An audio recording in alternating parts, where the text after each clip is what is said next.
पिछले एपिसोड के अंदर हम लोगों ने देखा था कि गोब्रो इवोल्व होकर एक ऑगर बन जाता है, जिसे देखकर सभी लोग हैरान होते हैं। वहीं पर अब गोब्रो जाकर अपने कपड़े चेंज करने की कोशिश कर रहा होता है, पर वो देखता है कि गोमी और वो लाल बालों वाली लड़की उसका पीछा कर रहे थे। जिसके बाद अब बाकी लड़कियां भी उसे देखकर काफी डर जाती है, क्योंकि वो उसे पहचान ही नहीं पा रही होती है। तो अब वो उन लोगों को जैसे जैसे करके समझाता है कि वो कौन है। वहीं पर वो देखता है कि बिना किसी बात पर गोमी उसके पैरों पर चोटी भर रही होती है। अगले सीन में हम लोग देखते हैं गोब्रो अब वही स्मिथ लड़की के पास आता है अपने वेपन को रिपेयर कराने के लिए। तभी वो लड़की उसे कहती है कि मैंने वैसे स्पिरिट स्टोन का यूज करके एक नाइफ बनाया है, तुम्हें उसे चेक करना चाहिए। तो अब गोब्रो उसके सर पर हाथ रखकर उसकी तारीफ करता है। ये करना गोब्रो को काफी ज्यादा पसंद भी है। वहीं ये देखकर गोमी और वही लाल बालों वाली लड़की काफी गुस्सा हो रही होती है उससे। जिसके बाद अब गोब्रो उन्हीं दो शेफ लड़कियों के पास आता है। वो कह रही होती है कि हम लोग को थोड़े और लोगों की जरूरत है काम करने के लिए। तो गोब्रो उनसे कहते हैं ठीक है, मैं तुम लोग को 3 लेडी गॉब्लिन्स दे दूंगा जो कि तुम लोग की मदद करेगी। ये सुनकर वो खुश जाती है। वहीं पर अब गोब्रो सोच रहा होता है कि गॉब्लिन्स इनकी दुश्मन है, पर फिर भी ये लोग काफी जल्द एडेप्ट कर रहे हैं। काफी कमाल की बात है। वो उनसे कहते हैं कि तुम लोग काफी अच्छी वाइफ बनोगी, क्या तुम लोग इंटरेस्टेड हो वाइफ बनने में मेरी। ये बात सुनकर अब वो दोनों भी शर्मा जाती है।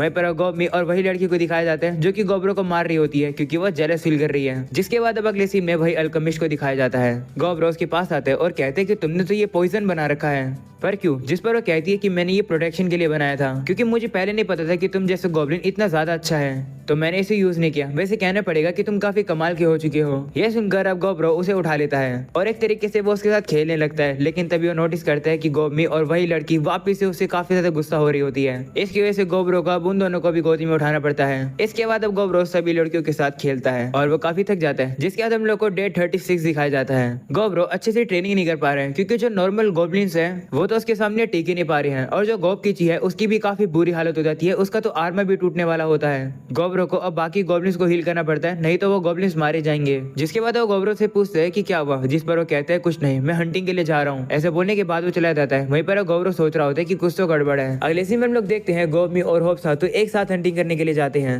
पर जो गोबी होती है वो स्पिरिट स्टोन को माइन कर रही होती है। वो उसकी एक तरीके से हॉबी बन गई है। वहीं पर वो लाल बालों वाली लड़की तो अब ट्रेनिंग करने लगी है। वहीं पर गोब्रो को दिखाया जाता है जो कि सुई धागा यूज कर रहा होता है। वो दरअसल एक स्लाइम की ताकत का यूज कर रहा है अपने लेफ्ट आर्म के तौर पर। वो होप से कह रहा होता है कि मैं क्यूरियस हूँ, क्या गोब की चीज ठीक रहेगा? जिस पर वो कहती है कि ये उस पर डिपेंड करता है कि वो रिएक्ट कैसे करेगा। तो अब गोब्रो कहते हैं ठीक है, वैसे क्या वो जो बुक है वो तुम मुझे आप वापस दे सकती हो, क्योंकि मैंने अभी तक उसे पूरा नहीं पढ़ा है। ये सुनकर होप से उसे इग्नोर कर देती है। जिसके बाद हम लोग को डे 37 दिखाया जाता है, जहाँ पर अब गोब्रो खाना खा रहा होता है। तभी गोब एक घबराते उसके पास आती है और कहती है दिक्कत हो गई है, तुम्हें मेरी मदद करनी होगी। गोब्रो बताते हैं कि गोबे अपने साथ कार बंकर लेकर आई है जिसके ऊपर खून लगा हुआ था। तो अब वो उसे हील करने लगता है। गोबे बताती है कि जब मैं दीवार को डिग कर रही थी तो ये अचानक से गिर गई। तो अब गोब्रो कहते हैं कि इसका तो काफी ब्लड लॉस हो गया है, मुझे शायद से अल्केमिस्ट की मदद लगेगी इसे ठीक करने में। अगले सीन में हम लोग देखते हैं कि अब वो कार बंकर ठीक हो चुकी है और अब उसे होश आता है। जिसके बाद अब गोब्रो उसे सारी सिचुएशन समझा देता है। वो कार बंकर भी उसका शुक्रिया करती है उसे हील करने के लिए। उसका नाम अटैकर है। वो बताती है कि थोड़े समय पहले ही कुछ इंसानों ने मेरे ऊपर हमला कर दिया। ये सुनकर गोब्रो शौक होता है और वो बताता है कि कार बंकर के जो सर पर जेम होता है इसकी कीमत काफी ज्यादा पैसों की होती है। एक तरीके से ये बिलियन गोल्ड की होती है। गोब्रो कह रहा होता है कि ये तो दिक्कत की बात है, लगता है कि उन इंसानी एडवेंचरर्स ने इस रिटर्नर के ऊपर इसीलिए हमला किया होगा, ये जेम लेने के लिए। तभी वो रिटर्नर अब कहती है गोब्रो से कि प्लीज मेरी मदद करो उन एडवेंचरर्स को मुझसे दूर भगाने के लिए। मैं वैसे भी इस दुनिया में ज्यादा समय के लिए जिंदा नहीं बचूंगी,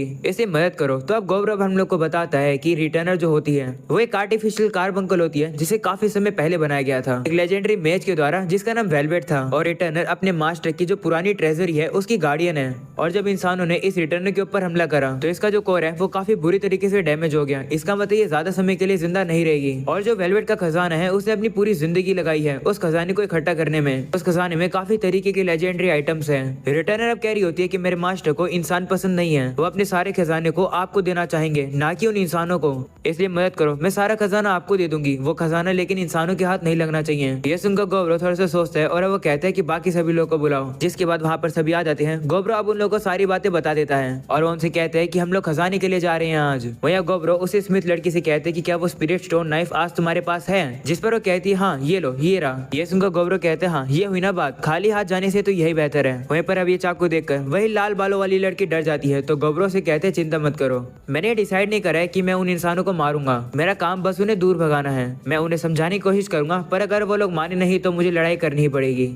जिसके बाद हम लोग देखते हैं कि वो लोग अब उसी होल के पास आ जाते हैं और देखते हैं कि गोबे ने तो ये होल काफी बड़ा बना दिया है। गोब्रो ने बाकी सभी लोगों को वहीं पर रुकने के लिए कह दिया और वो खुद अकेला आगे जा रहा होता है जिससे कि वो इंसानों के साथ नेगोशिएशन कर पाए। तभी वो सभी एडवेंचर सब उसके पीछे आ जाते हैं और कहते हैं कि आखिर ये जगह क्या है। इस जगह पर तो एक वेरिएंट ऑगर भी है चलो इसे खत्म करते हैं। ये सुनकर गौरव सोचता है कि मैं कोई वेरिएंट नहीं हूँ बल्कि मैं एक रेयर स्पीसीज हूँ। वो सभी अब ट्रेजर को लेने वाले होते हैं, इसलिए वो अब गौरव के ऊपर छुप के हमला करते हैं। वो गौरव एक एडवेंचर को काफी आराम से रोक देता है। ये देखकर वो हैरान हो जाते हैं और कहते हैं कि तुमने मुझे आते हुए कैसे देख लिया। वहीं पर सभी लोग भी काफी डर जाते हैं, जिसके बाद अब गौरव उन लोगों को समझाने की कोशिश करता है और कहते हैं कि ये जगह किसी का घर है, तो तुम लोग को यहाँ के सामान की चोरी नहीं करनी चाहिए। पर वो सभी एडवेंचर्स उसकी बात नहीं मानते हैं। वो गुस्सा होकर अब उसके ऊपर हमला करने लगते हैं। गौरव अब भी उनके अटैक को डॉज कर रहा होता है और कहते हैं कि अगर तुम लोग अभी वापस चले जाओगे तो मैं तुम्हें जाने दूंगा। पर अब वो लोग अब भी उसके ऊपर हमला कर रहे होते हैं। गौरव सोच रहा होता है कि मैं सेंस कर पा रहा हूँ कि यहाँ पर 3 लोग हैं जिनके पास अच्छा खासा हाई क्वालिटी मैजिक आइटम है। ये लोग ज्यादा निर्भर हो रखे हैं अपने आप को बूस्टिंग देने के लिए,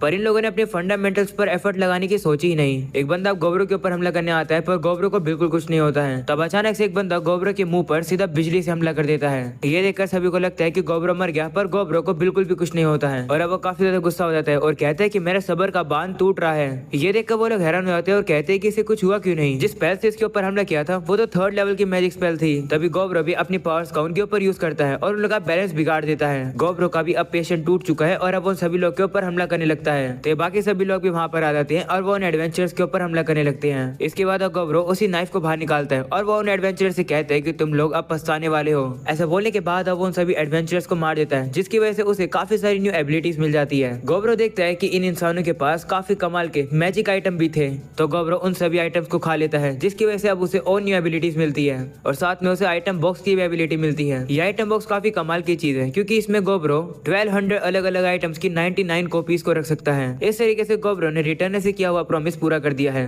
इसके बाद अब वो लोग उसी ट्रेजरी रूम में आते हैं जहाँ पर वेलवेट भी होता है। रिटर्न अब उन सभी का शुक्रिया करती है और कहती है कि मेरे मास्टर जरूर खुश होंगे। वह बताती है कि मेरे मास्टर काफी ज्यादा स्किल्ड थे स्पिरिट से कम्युनिकेट करने में। इससे तुम लोग को यहाँ पर अलग अलग तरीके के स्पिरिट स्टोन्स मिलेंगे। ये सुनकर गौरव कहते हैं कि इसका मतलब वेलवेट तो काफी बड़ा जादूगर होगा। तो रिटर्न कहती है हाँ, जिसके बाद अब वो कहती है कि अब मेरा समय खत्म हो गया है, अपना ख्याल रखना। ऐसा बोलने के बाद अब वो गायब हो जाती है और अब वो जेम को गौरव को ही दे देती है। ये देखकर गौबी कहती है कि क्या ये सही रहेगा, जिस पर गौरव कहता है हाँ। ऐसा बोलने के बाद अब वो जेम को खा लेता है, जिसकी वजह से उसे गोल्डन ऑर्डर नाम की एबिलिटी मिल जाती है। जिसके बाद गौब किची गौबे से कहते हैं कि क्या तुम ठीक हो, जिस पर गौबे कहती है हाँ, चिंता करने के लिए शुक्रिया। ये सुनकर अब गौब किची थोड़ा सा शर्माने लगता है। प्यार चल रहा है इनके बीच में। जिसके बाद गौरव बताता है कि हम लोगों ने रिटर्न के लिए थोड़ा सा मोंग रखा। उसके बाद जो भी कीमती चीज यहाँ पर थी हम लोगों ने उसे आपस में कलेक्ट करके बांट लिया। सारे सामान गौरव के आइटम बॉक्स के अंदर आ जाता है। ट्रेजर आने के बाद भी उसमें काफी ज्यादा जगह बची थी। ये देखकर गौरव कहते हैं कि आइटम बॉक्स तो काफी कमाल का है। इसके बाद वो जगह पूरी खाली हो जाती है। गौरव सोच रहा होता है कि मुझे अच्छा नहीं लग रहा है कि वेलवेट की बॉडी यहाँ पर ऐसी पड़ी रहेगी, इसलिए मैंने इसे क्रीमेट कर दिया। जैसे वो वेलवेट की बॉडी को जलाता है, वहाँ पर एक हाथ आकर गिरता है। वो देखकर गौरव उस हाथ को उठाकर अपने कटे हुए हाथ की जगह पर पहन लेता है और अब उस हाथ के अंदर से कुछ वायर निकलती है जो कि उसके हाथ में गड़ जाती है और अब वो हाथ उसके हाथ में पूरी तरीके से अच्छे से फिक्स हो जाता है। ये देखकर सभी शॉक हो जाते हैं। वहीं पर अब गौरव सभी को बताता है कि मैं इस हाथ को रोटेट भी कर सकता हूँ और ट्रांसफॉर्म भी। साथ में मैं इस हाथ से पॉइजन और स्ट्रिंग भी प्रोड्यूस कर सकता हूँ। ये बिल्कुल एक नेचुरल हाथ की तरह काम कर रहा है। अगले सीन में हम लोग देखते हैं कि वो लोग इस जगह को पूरी तरीके से तोड़ देते हैं क्योंकि रिटर्न ने उनसे कहा था। गौरव सभी से कहते हैं चलो अब वापस चलते हैं, हम लोग अब पार्टी करेंगे। अगले सीन में हम लोग देखते हैं घर पहुंचकर अब वो लोग पार्टी करते हैं और अब डे 38 के अंदर हम लोग को जो भी ट्रेजर मिला हुआ था गौरव सारी चीजों को ब्लैक स्मिथ को चेक करवा रहा होता है और जैसे एक लेजेंडरी मेज से एक्सपेक्टेड होता है सारा सामान काफी कमाल का था। डे 39 में गौरव कुछ मैजिक आइटम्स को 15 हो गोब्लिन्स को दे देता है और खुद वर्मिलियन स्पीयर रख लेता है। साथ में वो मैजिक ब्रेसलेट भी रखता है और साथ में उसके पास सिल्वर आर्म भी है। तो इसका मतलब टोटल उसके पास 3 लेजेंडरी आर्टिफैक्ट हो गए हैं। वो बता रहा होता है कि लेजेंडरी आइटम्स के लिए रैंक होती है और इतनी वैल्यूएबल होती है कि पूरी एंटायर कंट्रीज ही उनके ऊपर एक्शन ले लेती है। दोपहर में अब वो लोग खाने के लिए इंग्रेडिएंट्स इकट्ठा करते हैं। हंटिंग करना अब काफी ज्यादा इजी हो चुका है क्योंकि सभी लोग की जो स्किल्ड है वो काफी इंप्रूव हो गई है और जो खाना बनता है वो काफी ज्यादा कमाल का बनता है। वह गौरव थोड़ा सा चिंता में है क्योंकि लाल बालों वाली लड़की ने अभी तक कोई लड़ाई नहीं करी है। डे 40 में गौरव बताता है कि आज हम लोग काफी सारी बैटल्स करने वाले हैं, ये देखने के लिए कि हॉबगॉब्लिन्स की रैंक कितनी है और मैं खुद की भी देखना चाहता हूँ। वैसे देखा जाए तो सभी लोग काफी अच्छा लेवल अप करे हैं, चाहे से हम लोग को मर्चेनरी कंपनी बना लेने चाहिए। और अब डे 41 की सुबह सुबह गौरव माउंटेन की जर्नी पर निकल जाता है ऐसे मॉन्स्टर्स को देखने के लिए जिससे वो आज तक नहीं लड़ा है। सबसे पहले वो गोल्डन स्पाइडर को मारता है और उससे एक एक्सपेंसिव दिखने वाली कैरापेस मिलती है। गौब्रो अब उसे खा लेता है और अब उसे काफी न्यू एबिलिटीज मिलती है। इसकी वजह से वो गोल्डन स्ट्रिंग्स निकाल पा रहा होता है। इसके बाद अब उसके ऊपर रेड डियर हमला करता है। गौब्रो अब उसे मारकर खा लेता है और अब जंगल में और ज्यादा अंदर तक आने के बाद उसे एक काफी बड़ा पेड़ मिलता है और इस जगह पर ड्रायड नाम की क्रिएचर रहती है। गौब्रो कहते हैं कि दादाजी के अकॉर्डिंग ड्रायड इंटेलिजेंट जातियों को सीड्यूस करती है, सिर्फ मेल्स को, और उनके न्यूट्रिशन को खाती है और सिर्फ फीमेल ड्रायड्स ही होती है जो कि काफी खूबसूरत होती है। वही हम लोग को पता चलता है कि दादाजी भी थोड़े से टर्की है वो भी एक दिन ड्रायड से मिलना चाहते हैं। इसके बाद हम लोग देखते हैं कि अब वो ड्रायड धीरे धीरे करके गौब्रो को सीड्यूस करने लगती है। गौब्रो भी थोड़ा सा फिसल जाता है क्योंकि पिछले लाइफ में वो हमेशा से सिंगल रहा है और उसने वो सब चीजें नहीं करी है। इसके बाद गौब्रो भी अपनी एक्सकेलिबर को तैयार करता है और अब वो मैदान में आ जाता है लड़ने के लिए और अब उन लोग के बीच में काफी खतरनाक फाइट होती है और अब फाइट में क्या क्या होता है मुझे बताने की जरूरत नहीं है।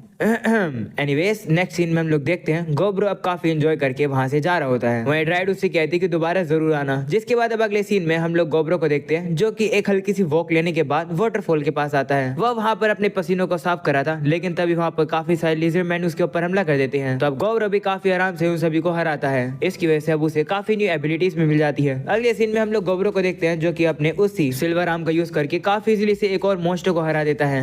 भाई ये क्या मोस्टर था एक बार इसे देखो तो। नेवर माइंड, अब हम लोग को डे 42 दिखाया जाता है जहां हम लोग को पता चलता है कि 2 गॉब्लिन्स मेज बन सकते हैं। तो वो लोग तुरंत ही हॉप्से की टीम में चले जाते हैं। हॉप्से भी अब काफी एक्साइटेड हो जाती है क्योंकि वो काफी समय से वेट ही कर रही थी कि कोई उसका स्टूडेंट बन सके। अगले सीन में हम लोग देखते हैं कि अब गौब्रो एन्चेंटिंग कर रहा होता है पर अब वो नोटिस करता है कि वो जो स्मिथ लड़की होती है वो उससे थोड़ा सा नाराज होती है। जिसके बाद वो डे 48 में उठता है और वो देखता है कि गोबमी उसे कोई भाव ही नहीं दे रही है। वो वहां से चली जाती है। उसे समझ ही नहीं आ रहा होता है कि ऐसा क्यों हुआ, इसलिए वो बाकी सबसे पूछता है। इस पर गौब किची कहते हैं कि मुझे नहीं पता। बाकी लोगों से कहते हैं कि एक बार तुम खुद सोच के देखो ये सब लोग तुम्हारे लिए ऐसा बर्ताव क्यों कर रहे हैं। जिसके बाद लाल बालों वाली लड़की को भी दिखाया जाता है जो कि काफी गुस्से में गौब्रो के पास से वापस चली जाती है। जिसके बाद अब वही शेफ बहनों को दिखाया जाता है जो कि गौब्रो से कहते हैं कि ये खाना ट्राई करो। वही गौब्रो रियलाइज करते हैं कि इस खाने में तो पॉइजन मिला हुआ है। इसके बाद अब गौब्रो उसी अल्केमिस्ट लड़की के पास आता है और सोच रहा होता है कि आखिर हो क्या रहा है मेरे साथ। तब वो अल्केमिस्ट उसे बताती है कि सभी लड़कियां जेलस हो रही है, लगता है तुमने नोटिस नहीं करा पर तुम्हारे गले पर ही कीज है। ये सुनकर अब गौब्रो काफी हैरान हो जाता है और कहता है क्या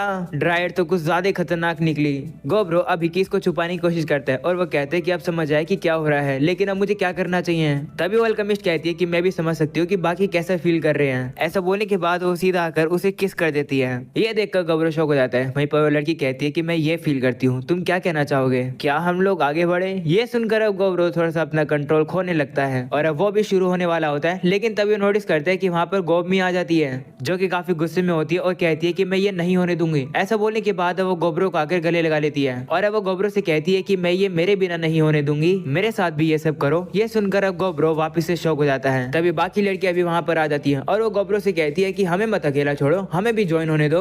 जिसके बाद अब गौब्रो हम लोग को बताता है कि आगे जो कुछ हुआ मुझे नहीं लगता मुझे तुम लोग को बताने की जरूरत है। इसके बाद अब गौब्रो अपनी लाइफ को काफी एंजॉय कर पा रहा होता है जो कि हम में से कोई भी लोग नहीं कर पाएगा। इसके लिए तो लगता है हम लोग को सिर्फ मर के इसे का ही होना होगा मजाक कर रहा हूँ। गौब्रो अपने रूम के बाहर एक साउंड प्रूफ वॉल लगा देता है जिससे कि आवाजें बाहर नहीं जाती है। गौब्रो अब कह रहा होता है कि अगर कुछ हुआ तो मैं रिस्पॉन्सिबिलिटी लूंगा। और अब यहीं पर हो जाता है ये एपिसोड खत्म। आई गेस अगले एपिसोड में क्या होने वाला है तुम लोग को थोड़ा सा हिंट पता चली गया होगा। पर या एनीवेज आज के लिए इतना ही। ये वाला एपिसोड पसंद है हो तो लाइक कर देना, चैनल पर अगर न्यू हो तो सब्सक्राइब कर देना, मुझे इंस्टाग्राम पर फॉलो कर लो जिसका लिंक तुम लोग को डिस्क्रिप्शन एंड कमेंट में मिल जाएगा। आज के लिए इतना ही। वीडियो देखने के लिए दिल से शुक्रिया।